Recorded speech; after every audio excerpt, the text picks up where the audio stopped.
இருக்கீங்க அப்படின்னு. சிங்கிளாக இருக்கிறதுனால தான் நான் எங்கே இருக்கிறேன். சிங்கிளாகவே வந்துடாதீங்க, லாஸ்ட்டில் அங்கிள் ஆகிடுவோம். நம்ம ஏதாவது ஒன்று பண்ணுங்க. பத்தியா மைக்கிட்ட வந்து தங்க துறை நானும் பேசுகிறேன். அதனால இருந்து சொல்கிறது இல்லை, ஓப்பனாக சொல்லிட்டு போயிடலண்ணா. நடிப்பழகா, எங்களின் பேரழகா யோகி பாபு அவர்களை பேச அழைக்கிறோம். தமிழ் சினிமாவில் ஹீரோக்கள் மாறலாம், ஹீரோக்கள் அடுத்த லெவலுக்கு போகலாம். ஆனாலும் எங்கள் யோகி பாபு எப்போதும் அதே இடத்தில் எல்லோருக்காகவும் எல்லார் படங்களிலும் நடித்து கொடுப்பார். பேரழகன் யோகி பாபு அவர்களை பேச அழைத்து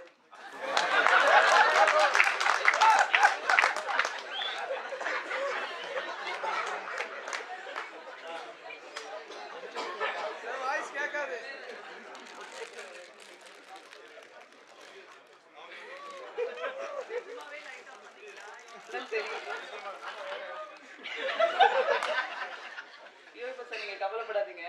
ஏன்னா ஏற்கனவே இது மாதிரி சில சம்பவங்கள்லாம் நடந்திருக்கு. இளையராஜா சாரோட ரெக்கார்ட்ல கூட எஸ்பிபி சார் பாடும்போது கூட கரண்ட் எல்லாம் ஆஃப் ஆயிடுச்சு சொன்னாங்க. ஸோ அதனால நீங்க பெருசா எடுத்துக்க வேண்டாம் சார். தேங்க்யூ.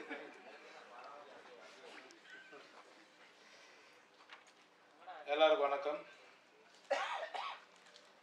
கரெக்டாக கரண்ட் ஆஃப் பண்ண அவருக்கு வணக்கம். இந்த படத்தில் எனக்கு வாய்ப்பு கொடுத்த டைரக்டர் பிரதாப் சார் அவருக்கு நான் நன்றி தெரிவிச்சுக்கிறேன். அப்புறம் யுவராஜ் சார் உங்களுக்கு ரொம்ப நன்றி. Imman sir, Sathyaraj sir, Jai sir, எல்லாருக்குமே, கேமராமேன் தங்கதுரை எல்லாருக்குமே ரொம்ப நன்றி.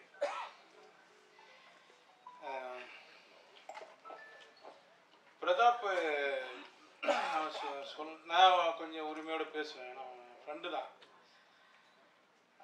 இருக்கு மேடம். ஒரு ஆயிடுச்சு 17 வருஷத்துக்கு மேலே இருக்கும். 17 வருஷத்துக்கு முன்னாடி 2 பேரும் ஒரு படத்தில் அட்மாஸ்பியர் பண்ணோம் நாங்கள் 2 பேரும். அதனால இருந்து சொல்கிறது இல்லை, ஓப்பனாக சொல்லிட்டு போயிடலண்ணா. 2 பேரும் காட்டு வசிட்டு காஸ்டியூம் போட்டு 2 பேரும் நடித்தோம்.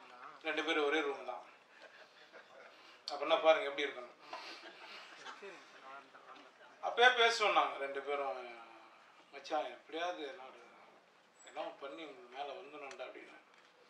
ஃபர்ஸ்ட் ஃப்ளோர் போட்டிருக்காங்க, மேலே ஒன்றா போயிடலாம்டா, ரூம் போட்டுருக்காங்க, போயிடலாம் அப்படின்னு.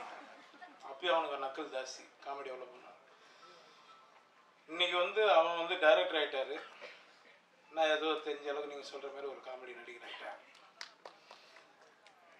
உண்மையிலே லைஃப்பில் என்னென்னா ஏம் தாங்க நம்மளை ஜெயிக்க வைக்கும்.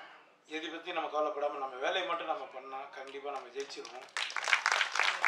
அதுக்கு பிரதாப் ரொம்ப நன்றிடா. நீ ஃபஸ்ட்டு என்ன சூஸ் பண்ண பற்றியா? நீ சொல்கிற நான் தான் இந்த படத்தை நகர்த்த நாங்கள் கிடையாது. உன் கதை தான், உன் கதை, உன் ப்ரொடியூசர் நீ ரெடி பண்ணிட்டு வந்ததுக்கப்புறம் தான் இந்த படம் மூவ் ஆச்சு.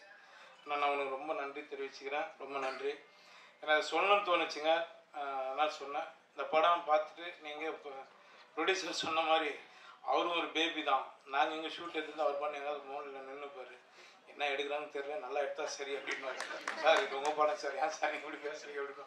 இல்லைங்க நான் நம்பி விட்டேங்க. நான் சினிமாவில் அடுத்தடுத்து நிறைய படங்கள் பண்ணாங்கன்னாரு. சார் நீங்கள் அடுத்தடுத்து படம் பண்ணுவீங்க சார், ரொம்ப நன்றி சார்.